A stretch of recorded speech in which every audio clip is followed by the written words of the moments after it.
Hey everybody. January is Human Trafficking Awareness Month in the United States.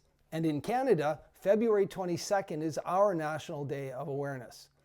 And rightly so, much of the awareness messaging focuses on recruitment. How people are lured in, how coercion works, how someone you know, a daughter, a niece, a friend, a coworker, can be drawn in without anyone realizing what's happening. And that really matters. That education saves lives. But today I want to widen the lens we look through. Because awareness cannot stop at how people are recruited only. If it does, we miss the deeper, longer, far more uncomfortable truth. And this truth is what happens after someone escapes human trafficking.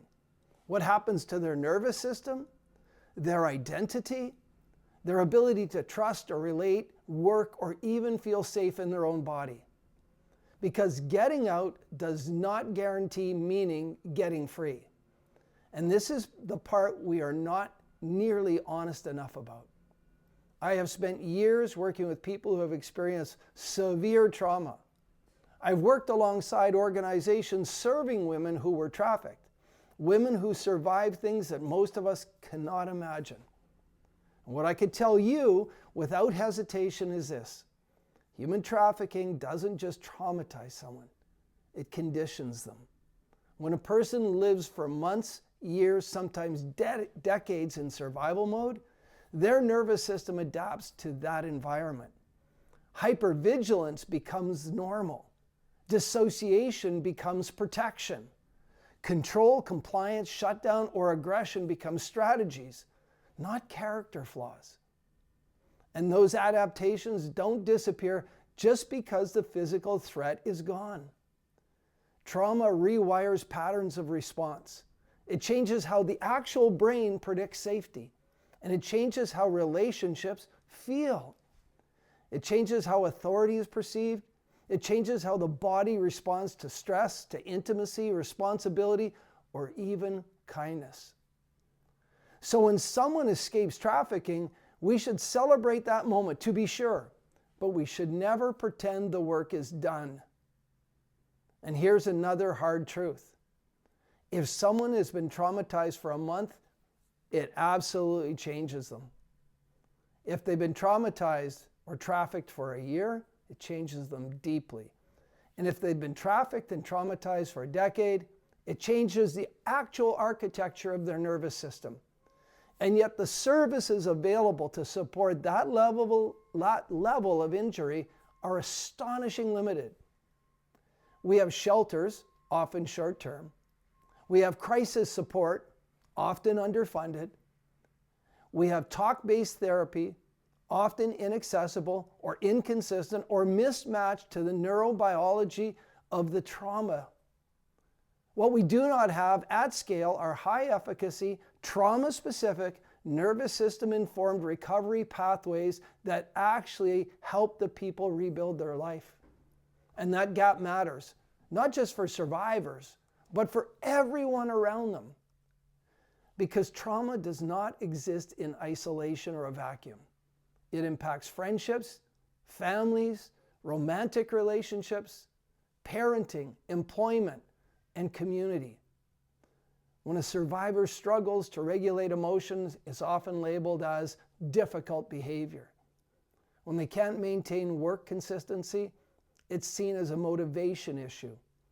When relationships fall apart, blame quietly settles on the survivor. But those outcomes are predictable when the nervous system has been injured and never properly rehabilitated. We would never expect someone who broke their spine to run a marathon a month later. Yet we routinely expect survivors of trafficking to get back to normal without neurological support required to make that possible. That expectation isn't just unrealistic, it's downright harmful. And here's where awareness needs to mature or expand from my point of view. Human trafficking awareness must evolve from prevention-only messaging to recovery-inclusive responsibility. It's not enough to rescue someone from a situation if we abandon them in the aftermath. Mentoring is not enough. Mentoring is not effective psychotherapy. And it's not enough to remove harm if we don't restore capacity. Recovery is not a moral process. It's a neurological and physiological one. The nervous system must learn safety again. It must be allowed to reset. The brain must relearn choice. The body must experience regulation, not just insight. And this will take some time, often quickly, when using precision and the right tools. I want to be really, really clear about something. Survivors of human trafficking are not broken. Their behaviors are adaptations, and their behaviors once kept them alive. Their nervous system did exactly what it needed to do under impossible circumstances. Healing then is not about fixing what's wrong, it's about teaching the nervous system that the danger is no longer present and that new patterns are now possible. And that kind of recovery is 100% absolutely, unequivocally achievable, but only if we stop pretending that awareness alone is enough. So here's the real call to action during Human Trafficking Awareness Month and on Canada's Day of Recognition in February. Yes, please, please, please learn the signs of recruitment. Yes, please, please, please protect the people you love, but also ask harder questions. What happens to somebody after they escape human trafficking?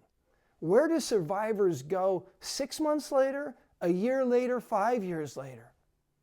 What services exist that are actually designed for complex, long-term trauma, that have high efficacies? What tools address the nervous system, not just the story? And how do we as communities stop re-traumatizing survivors by expecting them to function without support? Because awareness without infrastructure becomes performative. And survivors deserve more than awareness. They deserve recovery pathways that give them back a life, not just survival. Now, if this conversation feels uncomfortable, that's okay. It should. Discomfort is often the first sign that awareness is deepening into responsibility. And responsibility is where real change begins. And we all share that responsibility, all of us. Now, if this moved you, please hit the link below and ask for the Inspired Angels pilot initiative on human trafficking.